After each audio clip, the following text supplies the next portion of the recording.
রিয়া ছিল এক ছোট্ট মেয়ে, যার চোখে ছিল হাজারো প্রশ্ন আর মনে ছিল অসীম কৌতূহল।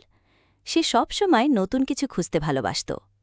একদিন বিকেলে রিয়া তাদের বাড়ির পেছনের বাগানে খেলছিল। বাগানটি ছিল ফুলের আর প্রজাপতির রাজ্য। খেলতে খেলতে রিয়া একটি অদ্ভুত পাথর দেখতে পেল। পাথরটি ছিল চকচকে নীল রঙের, যেন ছোট একটি আকাশ মাটিতে পড়ে আছে। রিয়া পাথরটি হাতে নিয়ে দাদুর কাছে ছুটে গেল। দাদু বাগানের এক কোণে বসে বই পড়ছিলেন।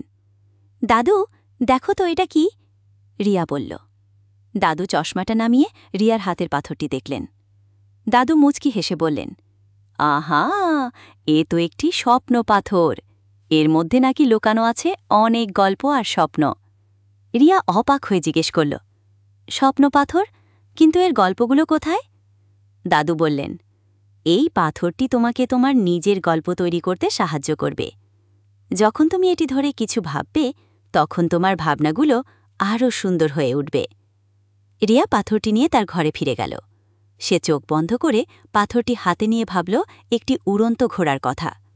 আর তখনই তার মনে ভেসে উঠল একটি ঝলমলে উড়ন্ত ঘোড়ার ছবি, যা তাকে নিয়ে যাচ্ছে মেঘের রাজ্যে।